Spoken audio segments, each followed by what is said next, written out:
Hey, everyone. Welcome to this edition of Think Suburbia, the podcast of the Suburban Virginia Republican Coalition. Thanks for joining us today. My co-host Mary will soon introduce today's guest. So let me turn it over to her right now, Mary Campbell. We are delighted to have with us today Jim Myles. Jim, welcome to our podcast today. We know that you are running as a first-time candidate in the 11th District, which can offer a lot of challenges that you're well aware of and well prepared for. Can you tell us a little bit about the district, the location, the demographics, etc.? Sure. Thank you again for having me. They just did a redistricting, so it's a little bit more complicated than usual, but generally the 11th is now mostly all of Fairfax County. There's 9 magisterial districts and these actually they stretch up. If you're up in the northwest, you go up beyond Reston and Herndon, south past Lorton to the edge of the Occoquan, parts of Woodbridge. We have Centerville here, and then as you move east through Fairfax Station, Burke, Springfield, go back up north towards Oakton, East Vienna, Tyson's Corner, parts of McLean, Great Falls, Drainesville. So it's geographically a very large district, and demographically it's about only 32% Republicans, and that's been shrinking a little bit, so it's a little bit bigger challenge for a Republican candidate, but the income levels are higher here. Used to be among the very highest in 2000 up to 2013, so it's faded a little bit.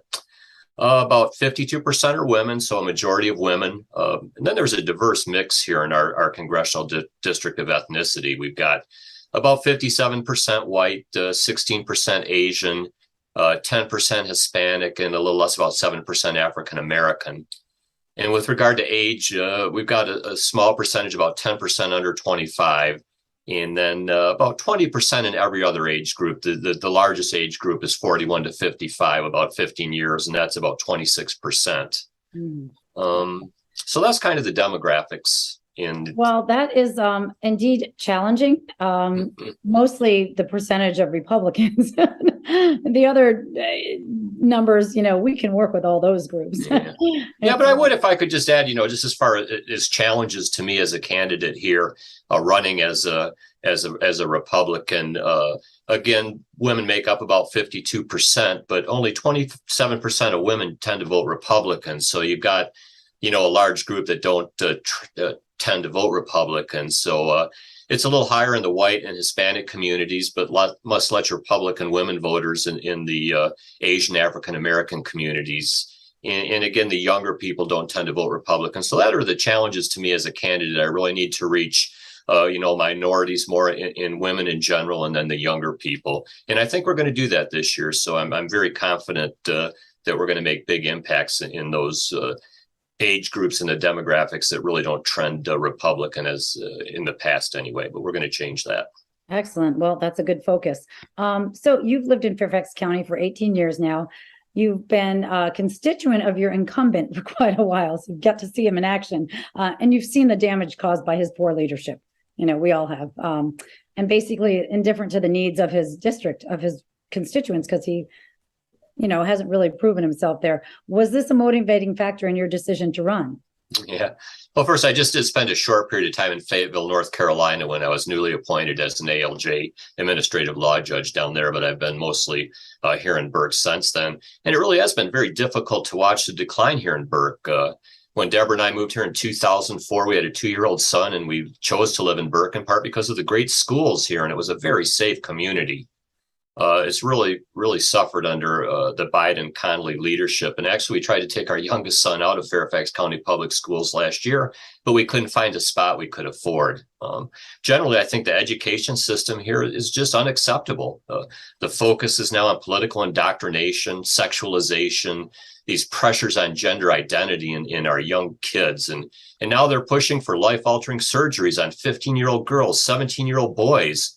And the trend they seem to be trying to keep pushing to get at our children at younger and younger ages. It's really pretty frightening to me as a parent. And I just think lost here in Fairfax is the academic excellence of old, the reason that we moved here. And we need to get back to that academic excellence. And I think school choice is really the key to improving all schools all across Fairfax. Beyond our schools, now we see shootings in Tyson's Corner, Springfield Mall. We have a prosecutor here that no longer protects us. And I look at our congressman, he supports these massive deficit spending bills. They're getting things we don't want, we don't need, we don't ask for. It's just their special interests that they're paying off. And it results in runaway inflation to us here in the 11th Congressional District across all demographics, all political parties. And it's especially harmful to the poor and the elderly and people on fixed incomes. And I just felt that the Democrats had gone so far radical left that our safety and the futures of our children were in serious danger. And then there's other major concerns that we have here. We've got drugs, inflation, energy costs that deprive our families of, what was once a Fairfax quality of life. It was the envy of many across America. But I want all that back, and that's why I'm running. My opponent, Jerry Connolly, is the cause of all these problems. Me, Jim Myles, I'm the solution. Jim, you bring excellent qualifications to this job. And we are especially grateful that you are a veteran. You are a retired pilot, I believe fighter pilot in the U.S. Air Force. And most recently, you served as a federal judge hearing mainly Social Security and Medicare cases. Can you tell us how all of these experiences are going to help you best represent the district? Sure. Thank you for the question. My background, I believe, has really provided me with valuable life experiences. I think they've deepened my commitment to what are my basic core values: equality in law, equal opportunity, freedom, faith, and family. In fact, I always remember getting on the bus, off the bus at officer training school, where the drill sergeant got on the bus and told us all to look at each other. And he admonished us that we're not black, white, men, women, that we're all in a team now working for our United States Air Force Commission. And I'll never forget that, the way we all came together. We had this unity of purpose to all graduate together. And it really made us overcome all of our differences. And it was an amazing experience. I'll never forget it. Mm-hmm. And then as a fighter pilot, I was trained to defend, to fight, and to win. We must protect the United States of America. And I also got to visit the DMZ in Korea and see on the other side of the table there, communists, the North Koreans. And I just think too many people take our freedoms for granted. But I do not. I promise you that. And then as a federal judge, I learned that the equal application of the law is a foundation to peace, to order, and to just do a healthy society. And I think we've lost that equal application of law. And we see that every day. And we just have this leftist brigade of Democrats. They've taken hold in our schools, our courts, our Justice Department, and even our IRS that just added 87,000 new agents. And we've all seen what the IRS has done in the past with conservative groups. But I guess on a more personal level, I presided over nearly 10,000 cases and had a hand in thousands more as an attorney, appeals officer, and appeals judge with the Social Security and Medicare claims process. But I think the important takeaway for me, and it was over 20 years of federal service, was that most people are decent, honest, and hardworking. But we need government policies that encourage these traits, not that discourage these traits. And I think that the Democrat policies too often discourage hard work. And they just want equal outcomes. And I just do not think that a push for equal outcomes that the Democrats want is really what we need to do. What we want to do is reward skill, effort. And if we don't do that, I think it hurts all of us in our community. And I guess I saw I just make one last comment. I saw nearly every day, over 26 federal career, how our entitlement programs are really critical to so many Americans. It's a tragedy that my opponent, the Democrats, have spent trillions of dollars that we don't have on things we did not ask for or need, and to, again, fund their special interest groups. And that puts our critical safety net for seniors and the disabled at risk. And I think we all deserve better. And again, unlike my opponent, I will fight for responsible spending and the continuation of full Social Security and Medicare benefits that all of the Americans in these programs were promised. So in conclusion, it adds up. My commitment is for national security, personal freedom, and equal application of law to everybody. And we must deliver on promised benefits for everyone that's entitled to them so that they can maintain an acceptable quality of life. And that's what I stand for. Yeah, the difference there between you and your opponent is the word responsible spending. We're going to have to spend on things, but I think the Republicans are a little bit more responsible when that comes around. So we kind of briefly mentioned education, but you have a junior at JMU, you have a junior at Robinson High School. So you're in a couple of different levels in the education system, and education policy on all levels will impact your family. So what do you hope to achieve at the federal level to maintain the excellence that we have or had in the American system, kind of rein in the far left ideology that has, as you mentioned earlier, the school systems are not what they were anywhere. So what would you do at the federal level to help it? Well, first, before I get to the meat of your question, let me just say at a local level, I do have a son here, as you indicated, and I will be at those Fairfax County public school meetings. You'll see me there. And I'm going to work with everybody in our community here to elect parents that have children in our schools, or others that have a genuine concern for our children and academic excellence, not indoctrination, political indoctrination, and sexualization in our public schools. And in my office, I promise you, I'll have staff that are going to be dedicated to parents reaching out to my office with their concerns about Fairfax County public schools, and also any good things, any compliments that, we can share, or programs that we think are successful. I see parents in the 11th Congressional District as my constituents, and their children and their concerns about our schools are going to be one of my highest priorities.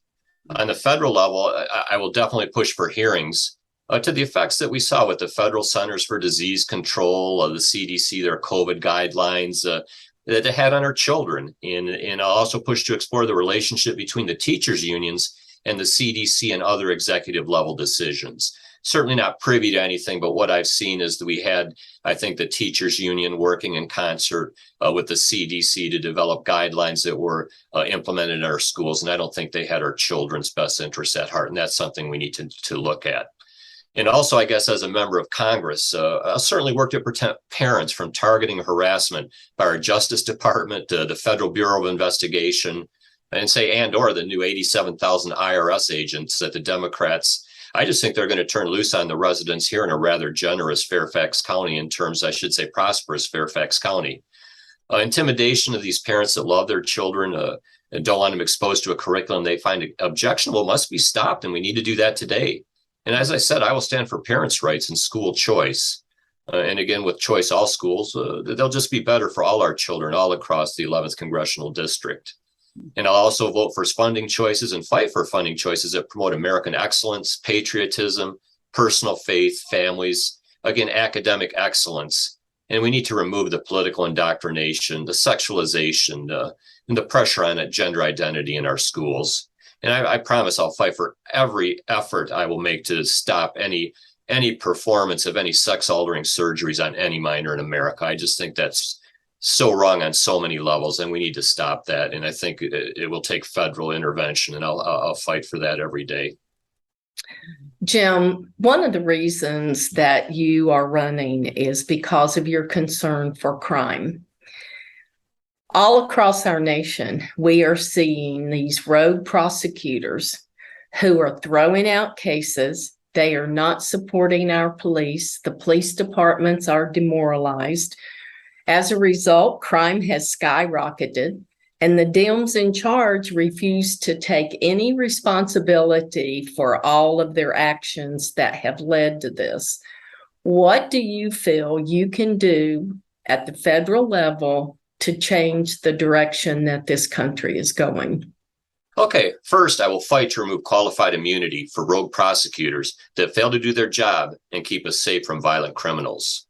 They will be removed from their positions and personally liable for the damages they cause to any resident caused by a violent and dangerous criminal they knowingly or recklessly return to the streets. Second, I will work with our police here in Fairfax, do anything I can do to help them to improve their morale. I had an opportunity to do a ride along with the Fairfax County police officer a couple weeks ago, and I just learned firsthand all the long hours and the difficult chores that they face, well beyond what I ever thought was involved in police work. And I just have the greatest respect for our Fairfax County police. We owe them so much. They're our first line against criminals and drug dealers, and they do a lot of other things to help our communities. And I say, unlike my opponent, I will fight to fully fund the police. And finally, I would push for hearings to explore and document the scope of the problem of these rogue prosecutors, the sources of their campaign funding, and explore potential federal law enforcement support for towns and cities that do not have adequate police protection. We're seeing it in all of our large Democrat-run cities and towns. Things have just run amok. Violence is way up. I don't know if they need federal intervention. Is something we'll look at, but we need to hold these rogue prosecutors accountable. We can't agree with you more. So that is something we're all looking forward to. It's a big problem. So we're almost at the end of our time, and we always ask our guests if there's anything else you wanted to talk about that we may not have asked you about, something else you want to share, or aside from politics, do you have things you like to do, hobbies, interests, special interests, anything like that, or another topic? It's funny you should ask that. Before I ran for Congress, I used to love to play golf.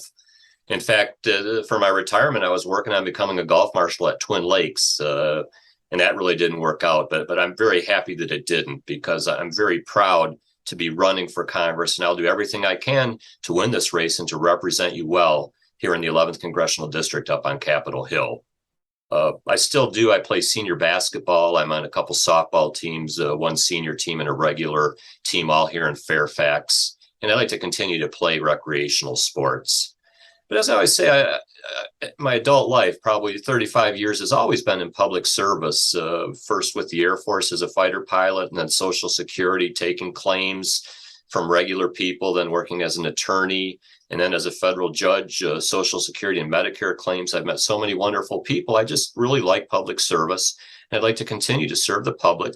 And I'd like to serve the people in the 11th Congressional District and Congress here. Unlike my opponent, my only special interest really is Fairfax in the 11th Congressional District, the people here. I live here, and I'm running because I just don't like the direction that the Democrats are taking our country, and it's having a bad impact on us here in the 11th Congressional District. So you can count on me. I will serve all of you well. Please vote for me. I'm going to be working for you, and I'll always, always treat each of you with courtesy and respect, because I'm going to work for you in Congress. Jim, thank you so much for being with us today. Before we go, would you like to share your website or how people can donate or contribute to your campaign, maybe volunteer? Well, thank you. My website is milesforcongress.com. That's Myles with a Y for Congress.com. And please take a look. I've got my Twitter and my Facebook links there, and start to follow me, and we'll get the word out. But I would like, when you visit my website, take a look at where I stand on the issues and share that with your friends and family, because that's the way we can get more support. And I'd ask you to share that with at least 10 family and friends, and cash donations. I always have to bring that up. It really is important if you can make a cash donation, because it helps us to get our message out. And it's really a winning message this year. People are very much looking for a change of direction in our country. And if you can donate to my campaign, that really does help us to get the message out, and we can win this in November. So thanks again for your attention. Thanks so much, Jim. On behalf of my co-host, Mary Campbell, we want to say it was great hearing about your campaign, and we thank you for that. We wish you the best of luck. We'll see you on the campaign trail. A lot of us at SUVGOP are very involved and ready and willing to help you defeat Jerry Connolly. To our listeners and viewers, thank you for tuning in to this edition of Think Suburbia, the podcast of the Suburban Virginia Republican Coalition. You can find all of our podcasts. We have a long history of podcasts with candidates and on issues. Go to our website, SUVGOP.com, find the drop-down menu podcast. We have a YouTube page. We just want to get the Republican word out to everybody. So thank you, and we'll see you on the next edition of Think Suburbia. Have a great day.